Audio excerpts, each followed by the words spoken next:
Yeah, I'ma kill you in a second if I have to. Use my mind as a weapon when I blast through. All right, guys. So welcome to episode 5 of the PT Performance Podcast. Tonight you got myself, Mooney, and we've got Nayte in the house. Good evening, everybody. We're short Richo today, but we're going to push on with the two of us. And so today what we're going to discuss is the importance of establishing and working well within a team. Again, keeping in mind we're predominantly focusing on the corporate or commercial gym setting. A lot of PTs, in my experience, tend to try to go it alone. And there is definitely a time for the PT to run their own race, but as a total package, I guess, it's really important to operate well in a team environment. What are your thoughts on operating in the team environment as a PT, Nayte? I mean, from the get-go, PT is sold as a you are in control of your future, you are in control of your end result, and the way the systems are set up is essentially you run your business within a business. So automatically from the start, as much as we want teams to be involved, it is almost slightly an undertone of you are responsible for you, we are not responsible for you. So I suppose the team thing is, whilst very, very important, can be hard for a lot of people to get their head around, and some people just don't even open up their mind to it. I mean, we're going to probably talk about the pros and cons of what we found tonight and how you can kind of play your part, because most people, as we have ascertained, are in a commercial gym setting, and most of us don't get the opportunity to see what it is really like to work in a team in I'll say a health and fitness environment, not just a commercial gym, whether it be a studio or whatever. Most of us don't get to really experience what it's like to be on a really good team, because they are truly few and far between. I agree, mate. And I think also the theme that we've been touching on here is how to survive your first 12 months as a personal trainer in the commercial gym setting, right? So very correct.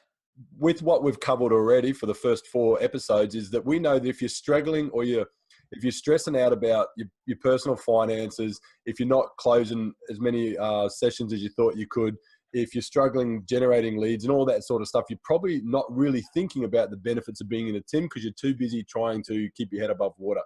So hopefully at the end of this episode, the people watching and paying attention will know that by taking that big breath, and taking a step back, they can look at it and go, well, hold on a minute, let's get that team environment happening, within what we're going to cover today anyway.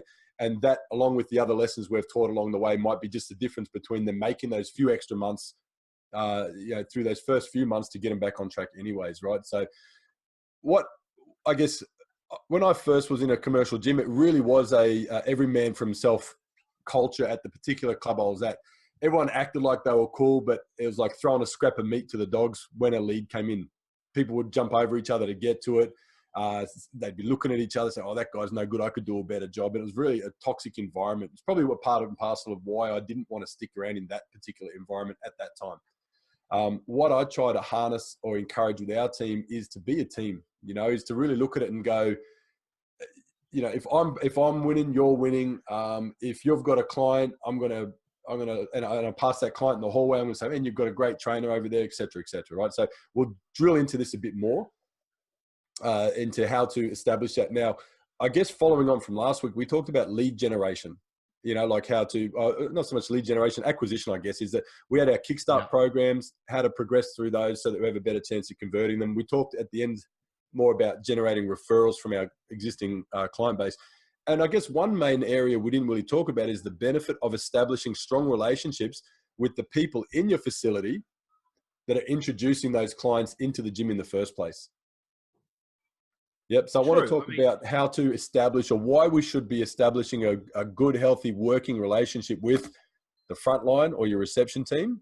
And just as importantly, your membership consultants, the people whose job it is to bring more members into the facility. Well, firstly, you should hopefully want to, at least on a first name basis, want to know who you're working with. I mean, 100%. At least on an acquaintance point of view of how was your weekend, good, lovely weather we're having, at least you should surely want to do that. Yep. Like, just to get that covered off straight away. Well, just to be back to that be a good human thing we talked about last week too. Yeah. Don't be a shit prick. Kind of. Yeah. Richo and I were talking about that again on the weekend. Like, it's not actually that hard, right? No. From a human decency point of view, it makes a lot of sense. From a business point of view, it makes even more sense because they are, as you just said, Mooney, they're the front line. Like, they are the people that if there's ever a problem, the bubbler's dirty and it's got protein powder on it. This chest press machine has a nail that's starting to turn loose. They cop all of it. The reception cop all of it. And they cop all the criticism, but they also cop all the good feedback, and they cop a lot of the questions.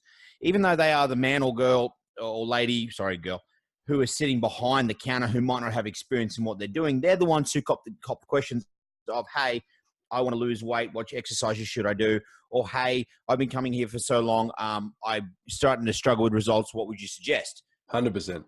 It would only make sense to at least, not suck up, but make yourself known, because purely by proxy, if you're more well known to them, you're going to be obviously at the top of their head, and you're going to get the referral, or you're going to get the recommendation based off. I mean, one of my girls now who I've had for 6 months came to me just exactly that way.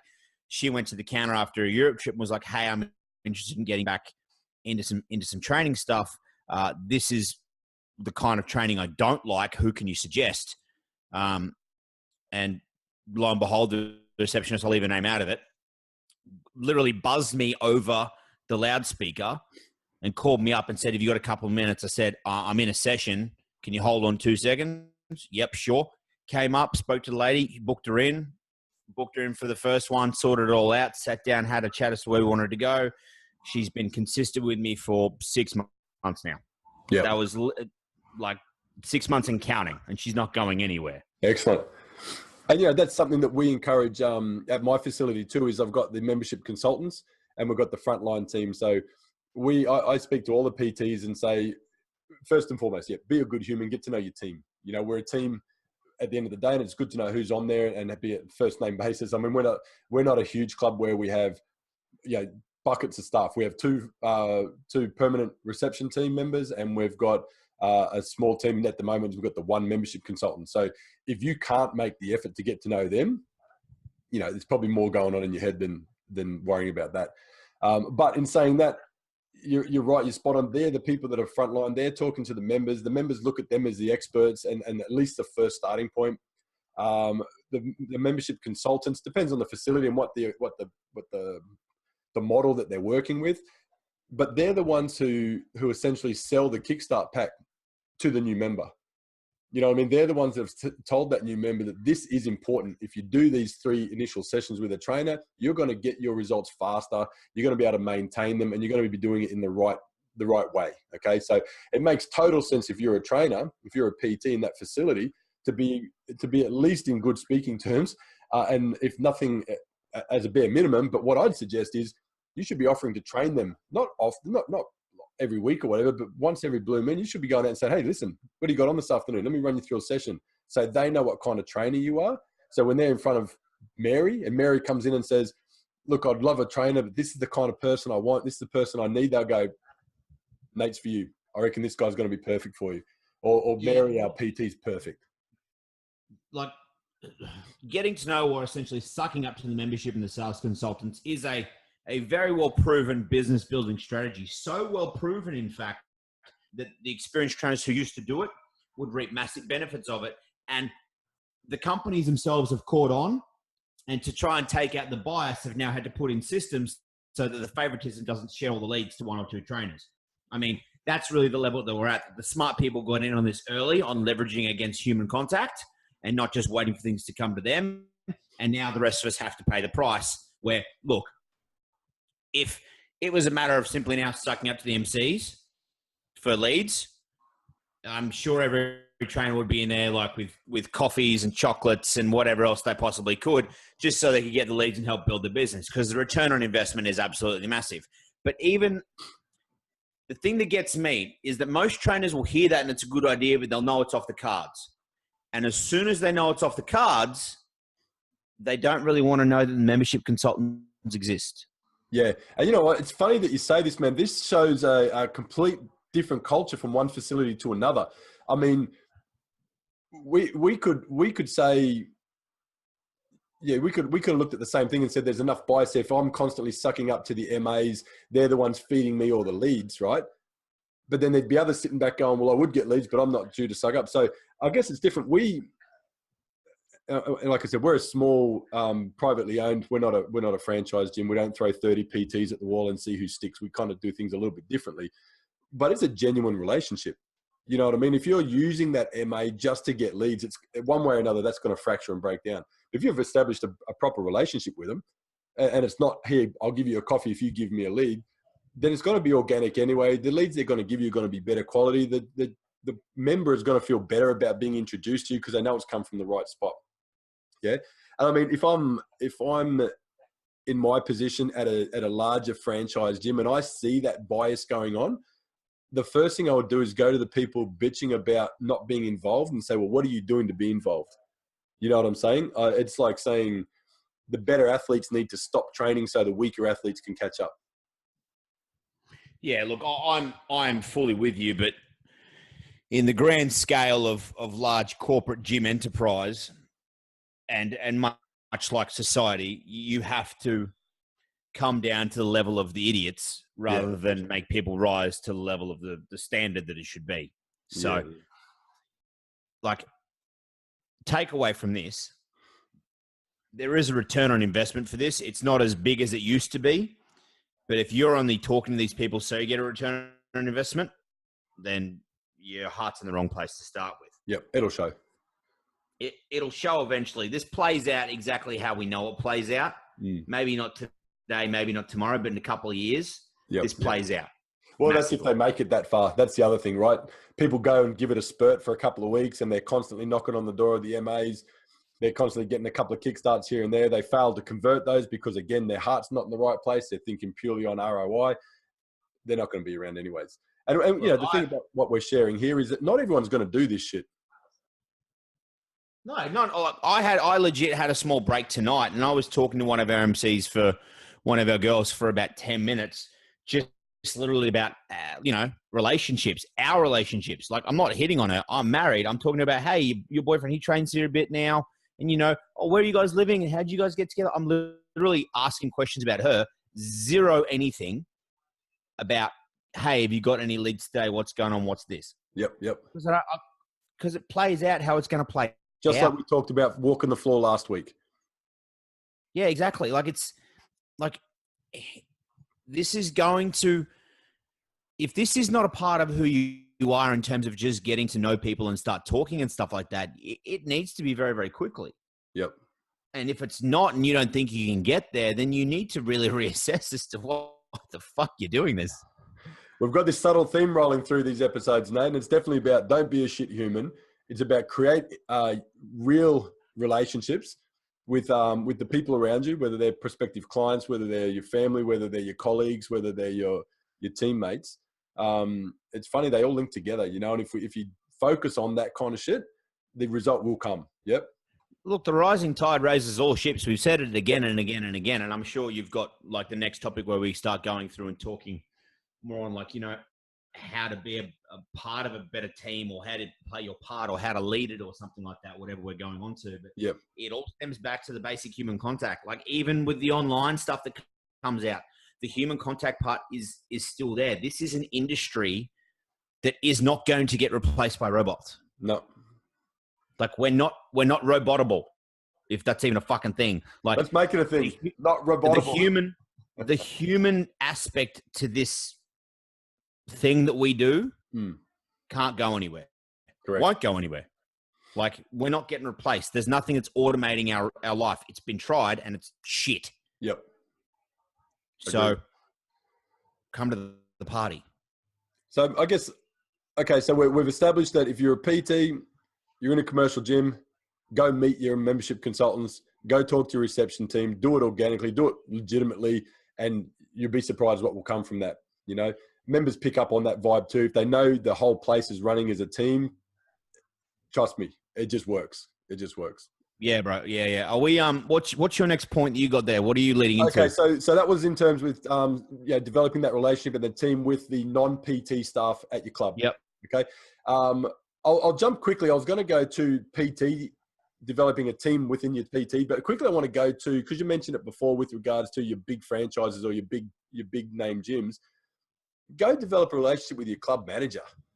You know what I mean? At the end of the day, they're the captain of the ship. So how many times I hear, because I'm not in that franchised environment, I'm constantly getting bombarded by people that are, especially trainers, that are like, oh, they only think of us like a number, and oh, we're only this and we're only that, and that could be the case.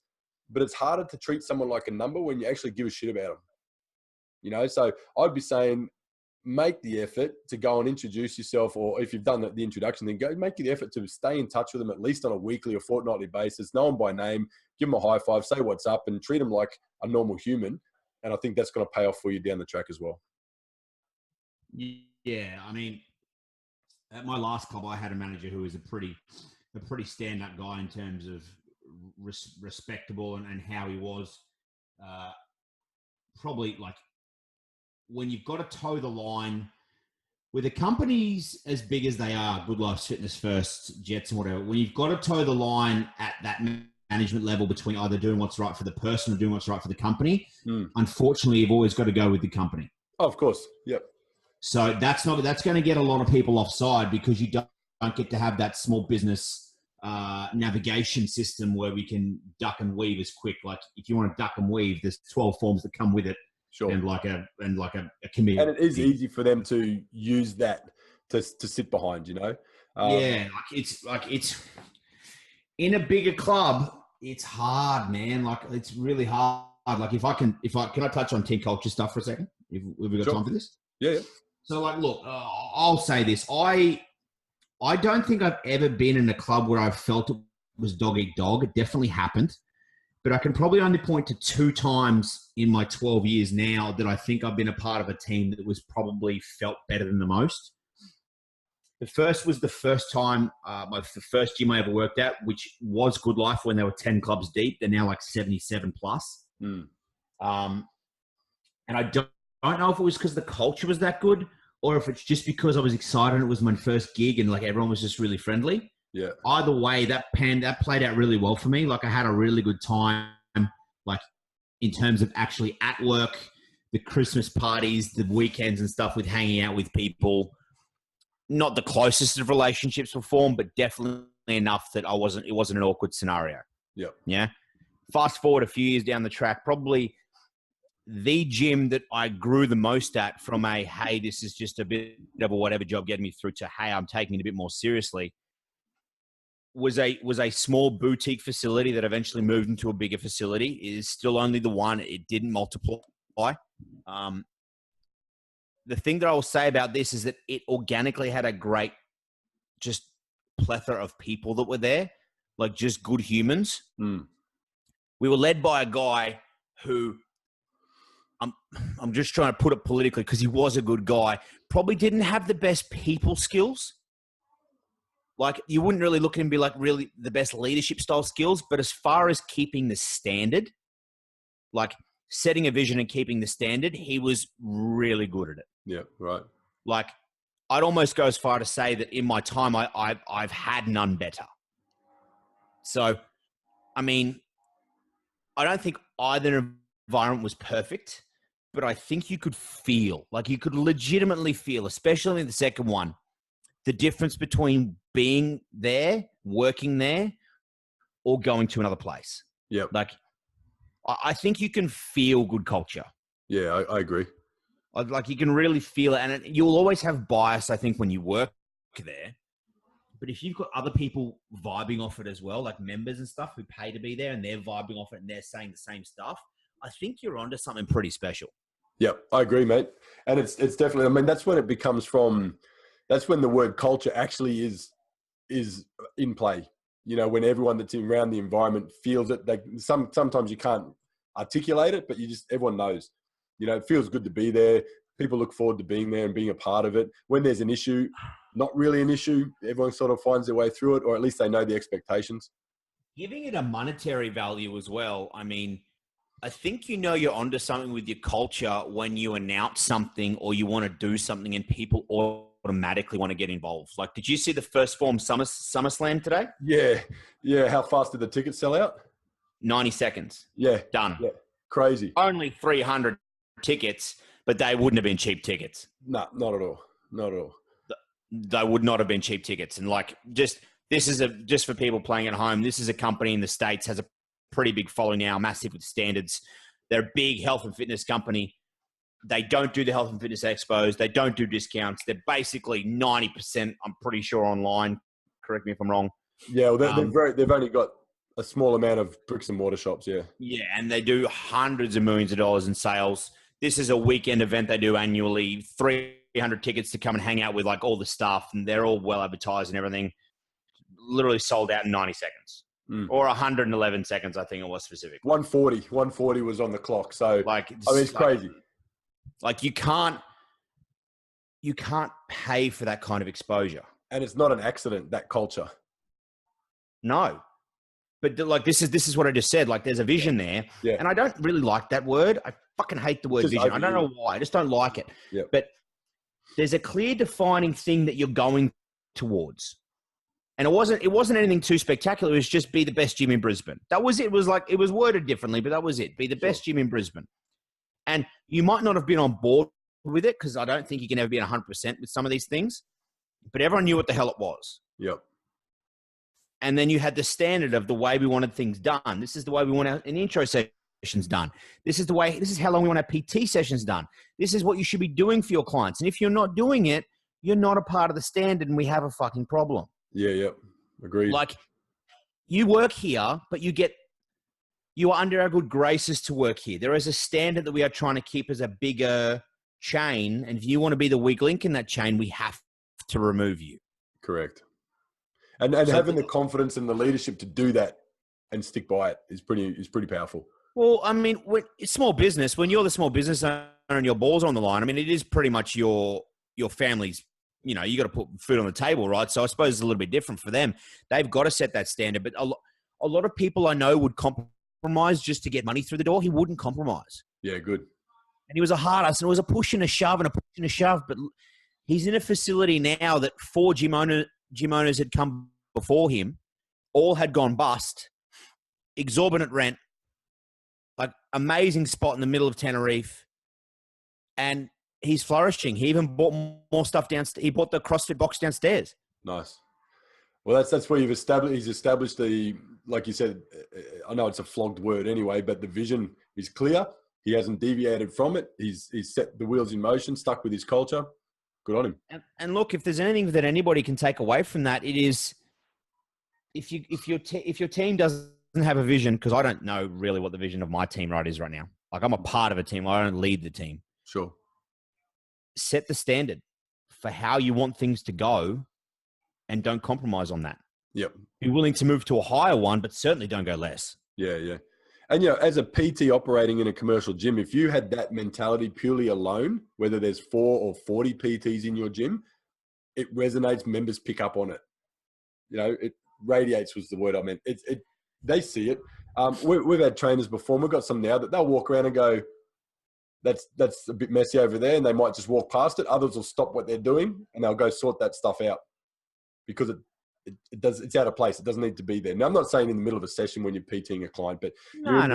You're walking down the hallway, you see something, the ones that go grab that shit, I guarantee you every single time they do, that's the moment that the mouth of the gym sees it. And they remember it. I honestly think it's easier to stand out in a bigger gym than a smaller one. Yeah, because, you know, everyone's doing, well, not everyone, but a lot of the times they're doing the same kind of thing, you know? I would even be bold enough to say I could step back into a commercial gym and fill my whole book in a month. Yeah. Not from being a dick, just from knowing what everybody does because they're all afraid to do something else. Like, bingo. You're afraid to be the person or the trainer or the whatever you want to be, whether it be running small groups or doing this, because you're afraid of what the other people in the team are going to think. Yep. And that's what creates the you versus me mentality. Yep. Everything gets kept close to the chest. Everything keeps this. It becomes high school. I give away my best stuff. Yep. I've literally given the model of how I operate things with clients to like 2 of the guys that I work with. Yeah. You want this template here. You want this here. You want this here. We said this the other week. I could literally give you the keys to the castle, and I don't have a castle, ladies and gentlemen. No castle. No castle. I could give you the keys to the castle, and unfortunately, it ain't going to make a fucking difference for half of you because you ain't going to do the work. 100%, dude. And that's something we do see a lot of is here's the step-by-step process to have some wins. Let's not even talk about global success. Let's just say to get a few wins on the board, most people won't do anything with it. Okay, so that's what we're trying to snap people out of with this. Yeah, this has gone on a tangent a little bit, but this is the only place you're getting this shit for free from me. Yeah. Like, I'm not giving it away anywhere else because I could do that and sit down and do this with people one-on-one, but they're not going to do the work. Yep. I want skin in the game if I know you're going to do the work. Yeah, like, 100%. This is just the standard. Like, we're talking about things and holding a standard. This is just what it is. Like, yep. And if a handful of people watching this go, fuck, I can use that, and they actually go ahead and use it, sick. Job done. You know, hopefully there's more of you doing it more often, but at least if a couple are getting something out of this, that's the main thing, right? So I've said it once, I haven't had to say it 100 times. So it's easy. It's more, it's better. It's more 100%. Go to episode 5, learn what it takes to work in a team. So we've talked about the front line and our membership consultants and the importance of developing real relationships and friendships, both business and personal there. We've talked, again, keeping in mind certain hierarchy and certain levels of management, but it still won't hurt if you are on a first name friendly basis with your club manager. It's definitely going to pay off one way or the other. If nothing else, when you are having those conversations, it can be real conversations rather than nice weather outside. It can be, dude, how are we tracking this month? How's things doing? What are we doing? Yeah, is there anything I can do to help? That stuff helps you out as well down the long term. Okay. Okay. It's a solo sport, for want of a better term, being a personal trainer in a commercial gym. How do you turn that solo mentality into a team mentality and still flourish on your own? And why would you? What's the benefits? Why would you operate, or why would you establish a sort of a teammate or business friendship relationship with your other PTs in your gym? Well, firstly, so it's not like you're walking into some awkward fucking 4 brick wall place every day that has some dumbbells. That'd be good. Which I've seen it happen, man. There's guys are like that, and that's a big battle for people to overcome. Again, if you're talking about putting in the extra effort and the extra hours and you don't like being there, it's going to be really hard to do that. I mean, we all see it. I've definitely done it, right? Where you walk in, you've got all the best intentions, like we said, have the standards of stuff you want to do, and then the culture of the place, if it's not up to that standard you're at, just wears you down. Yep. Brings you down to its level. You stop doing the extra things you were doing, soon enough you're bitter like the rest of them. Happened to me. Happened to me at the last place I was at. Yep. You just get bitter. Like you got skerricks and flourishes of the stuff that you used to be, the standards that you used to have, and the leadership stuff probably never goes anywhere, but still you're not holding the standard because the overwhelming tide of just normality and conformity is just crashing upon you every day. I don't believe I'm a leader in any case. I'm not a boss of anything. I'm not a social media influencer. I think the best way to lead is obviously to lead by example and to do your best to hold your standard every single day. As far as creating that standard on a bigger scale, the people in the positions of power are going to be the ones who do that. So the people who are essentially tasked with looking after everybody. And I mean, they can also have the same thing happen to them, start with good intentions and be crashed down, jaded by the weight on top of them from the corporate stuff. I've seen that happen far too often. Yeah, yep. Good team cultures, ladies and gentlemen, are really hard to come across. Like, they're hard to come across. So the only advice I can truly really give is, rather than seek it out, is to try and create it out. And the best way to try and create it out is to weather the storm within yourself. And that is honestly a lot fucking harder to be done than it is to be said.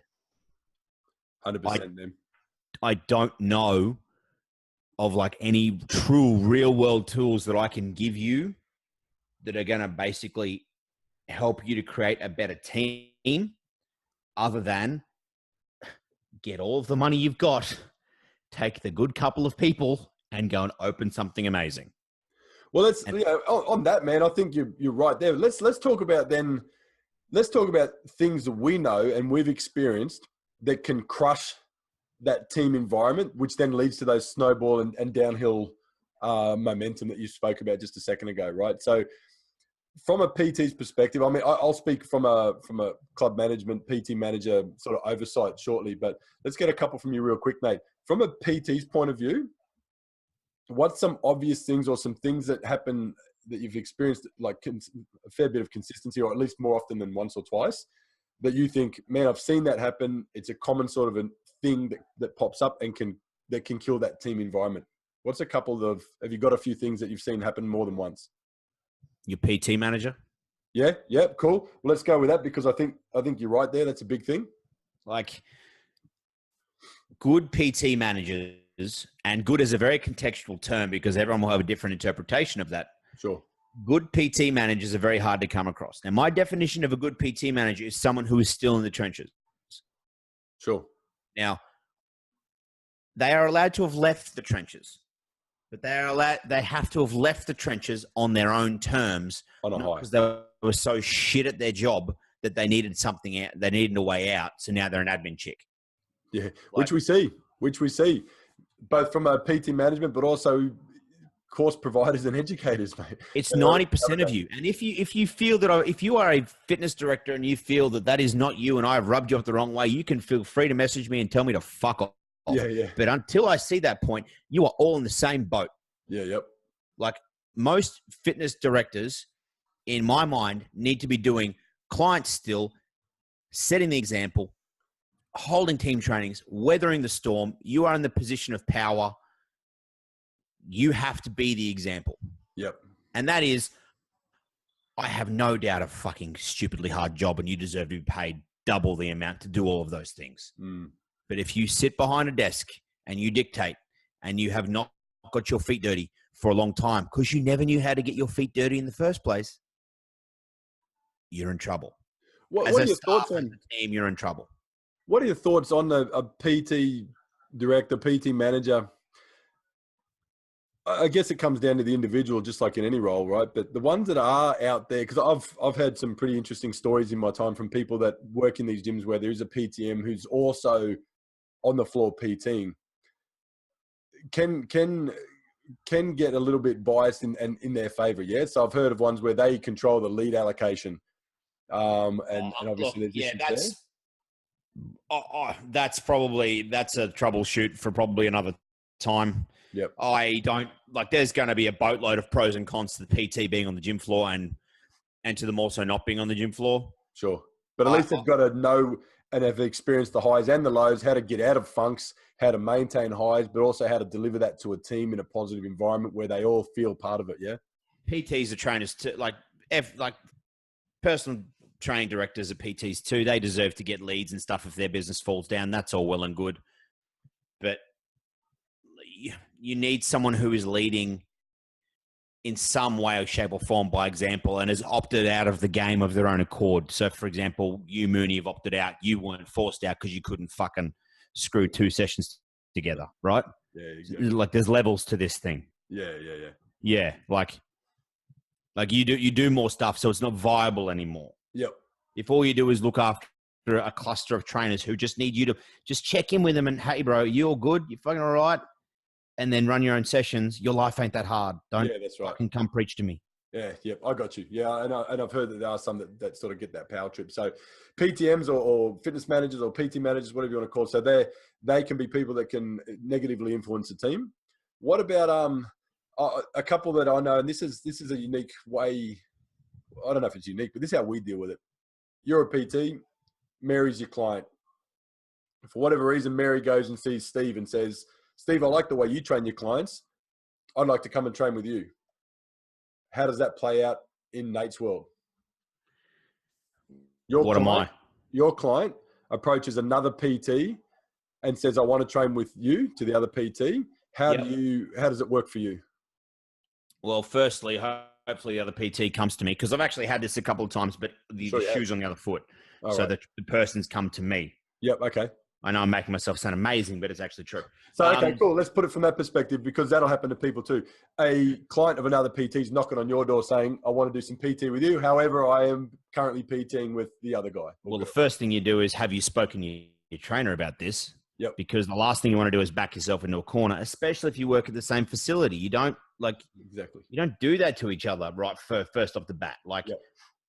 It's happened several times where you'll go, have you spoken to the trainer? No. Well, you go talk to them first, see what they say, express the interest, and then come back to me. I've saved client relationships doing that. Yeah. Yeah. Oh, I don't like the way they do this. Have you told them that?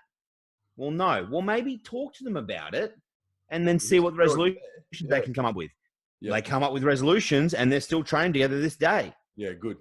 And I think what that comes down to again is the theme is don't be a shit human, number one, but also too, it's having that confidence and backing to your own business where you're not in that desperation mode, right? So normally where those things don't go the way they're meant to is when one party's freaking out about losing a client or gaining a client desperately. Okay, so what I coach our guys is, especially in the PT team, is it's like you're all mates and someone's girl starts calling you or someone's boy starts calling you. Yeah. Okay, you got to do the right thing by the other person. So what I normally coach is someone's come to me and say they want to train with me after being with another person. I say same thing. Hey, you should go and have a chat to that trainer. And then as soon as my first opportunity, I'm going to that trainer. Hey, just a heads up. Your client came and hit me up today. Want to do some sessions. What's the deal? Look. Okay, you can't read this. It's not going to let you. That's the message that one of the trainers at my old facility sent me today, because one of my old clients who hasn't trained for about probably 18 months hit them up. Literally, it reads, "Hi, trainer. I previously trained with Nathan Barker but finished mid-2017. Interested in starting back up again. Do you have any time available?" His message to me, "Hey, brother, I just got this message. Who is this person and what would you like me to do?" Exactly. Nailed it. My message, he's a great guy. We got some good results here. Look out for this in terms of he's got long levers and whatever else, and he can lose motivation a little bit easy. But for sure, contact him. He's an amazing guy. No injuries. Go for it. Ladies and gentlemen, that's textbook. Like literally. And this is literally the fucking messages today, 6 p.m., 3.5 hours ago. Good. Then we raised the right topic at the right time. Because that's exactly, if not word for word, that's the context and how that shit should be handled. I've got my teammates back. They've got mine. And we'll together work out the best thing for that client. Now, let's say my client spoke to you, Nate, and said, "I want to come train with you."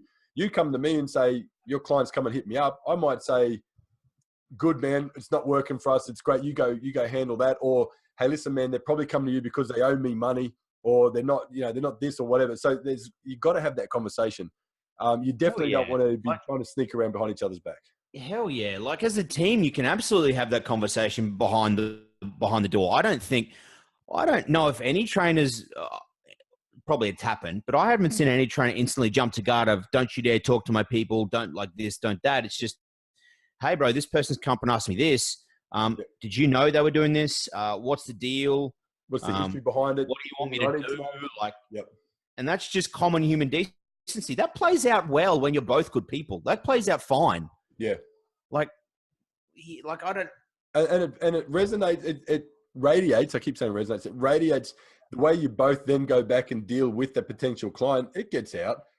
"Oh man, I wanted to see a different trainer. I spoke to this other one. My old trainer was cool with it. Now I'm even happy." Whatever it is, like if it's done in the open with all the lights on, so to speak, that everyone wins. One way or the other. One of my best clients, Caleb. Like I'll just name him. One of my best clients, Caleb.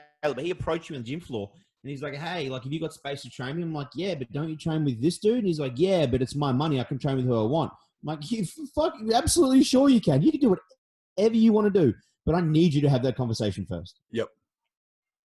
And then he had it, and I'm like, "Hey, did you know he came and talked to me?" He's like, "Yeah, he is, because I'm leaving anyway. You guys are going to be a great fit." And he is literally one of my best before and after transformations in the last 3 years. It looks borderline steroids. That's how good. Right. Good.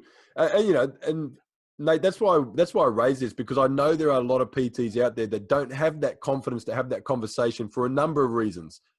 So I guess what we want those people, or those coming into the industry that are listening to this, to go, when that happens, because it's not if, when that happens, this is how you deal with it. You talk to your teammate, you figure out what the situation is, you come up with a solution one way or the other, and then you just go deal with it. The best way to fix any of this team stuff that we have going on is going to be like the whole man in the mirror situation. Mm. Decide how you want things to play out, set your standard, and don't compromise. Yep.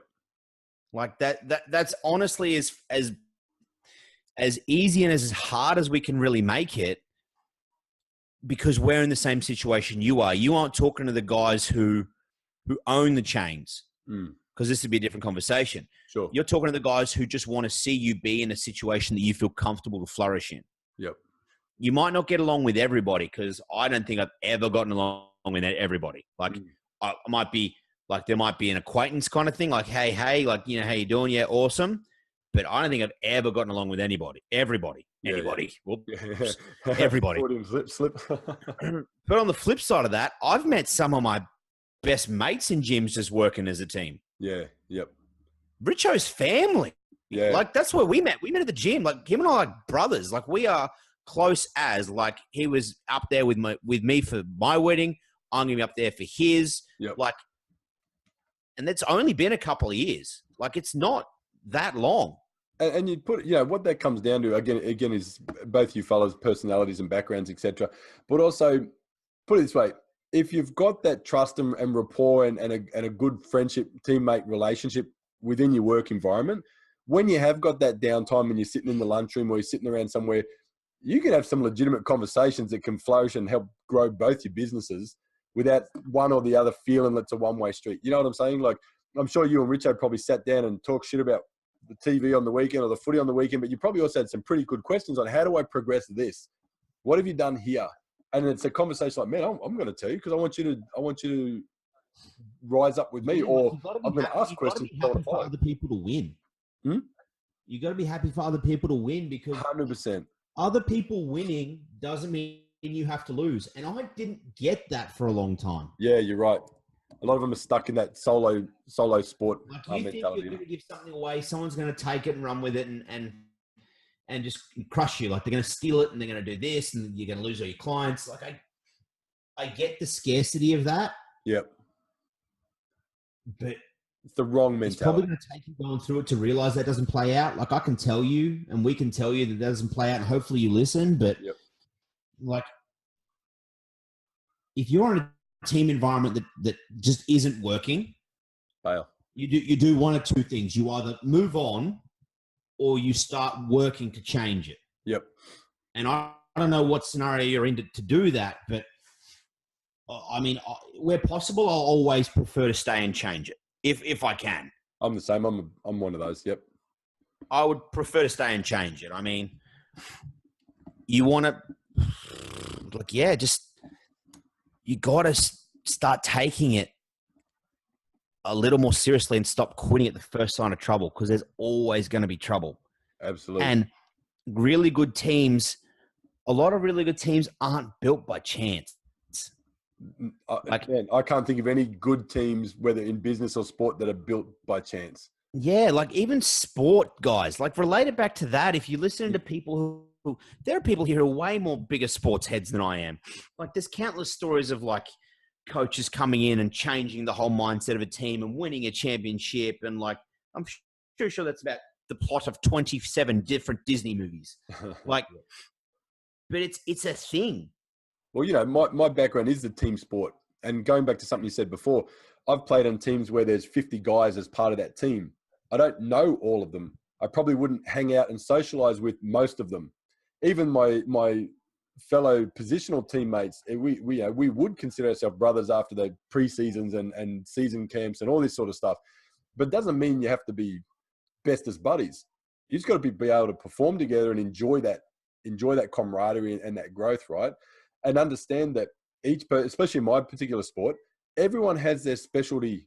Everyone has what they specialize in, and not everyone needs to master everything, you know? So you'll have your fast guy, you'll have your big guy, you'll have your guy who can catch, you'll have your guy that can't, you know, it's just like in the gym. Not everyone has to be carbon copy of each other, but you just got to understand that you're forming one team, and you focus on your specialties and understand each other's specialties and work together.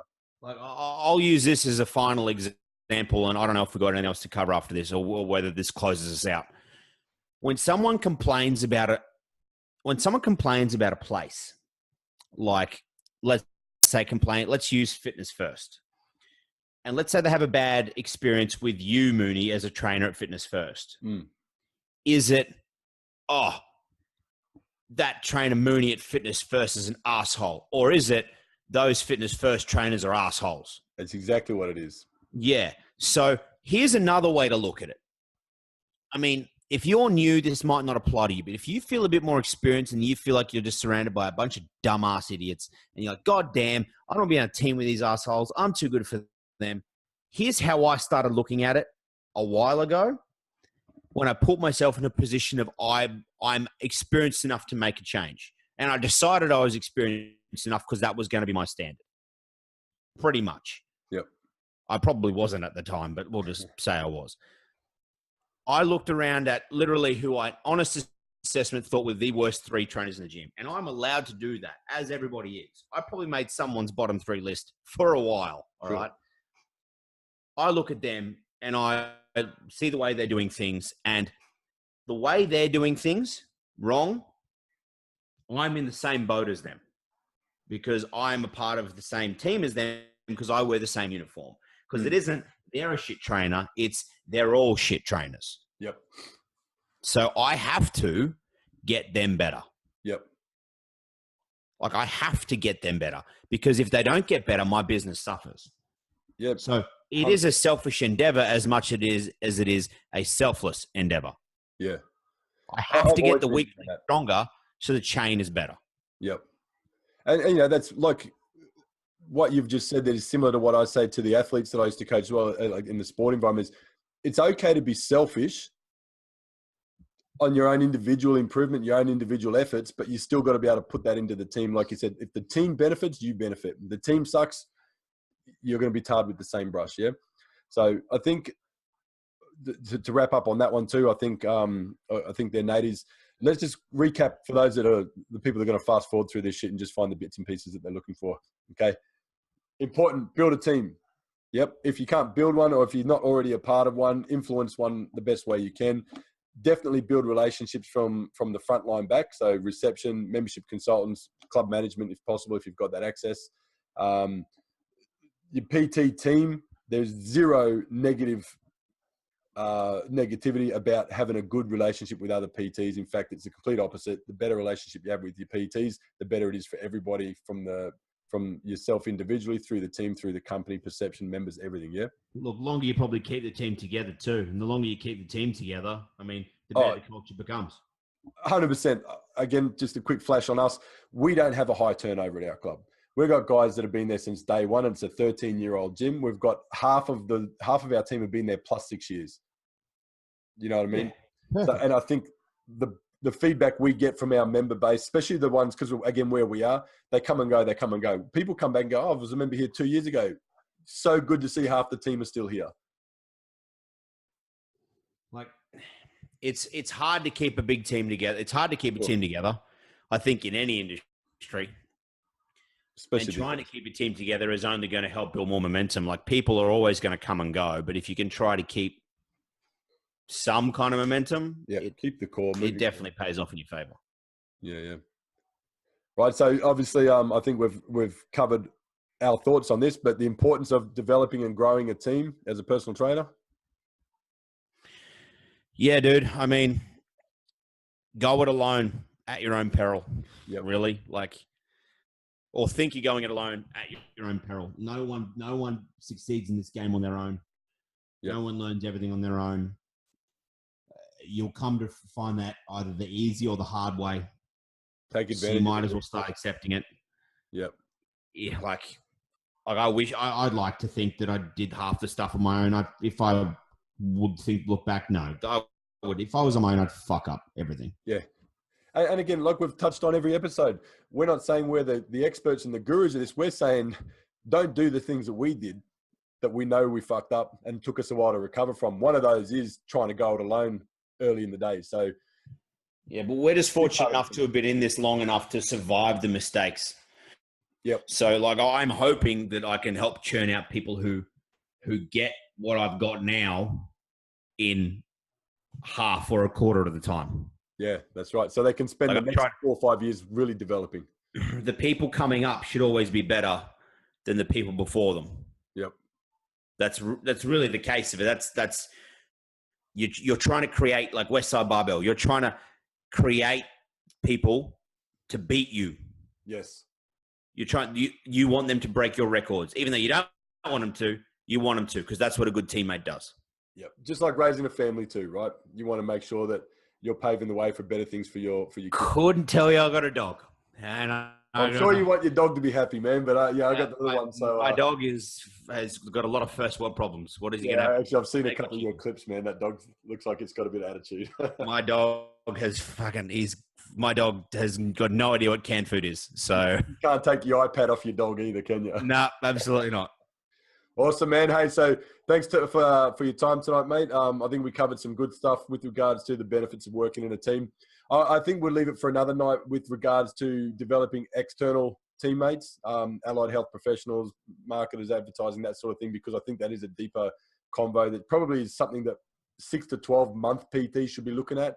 First 6 to 12 months, though, really, let's just develop on what's in front of you, what's in your four walls, so to speak, and enjoy the success that can come from that if done well. Probably a smart call. There's probably a few other topics we've got lined up that will probably be of more benefit straight away.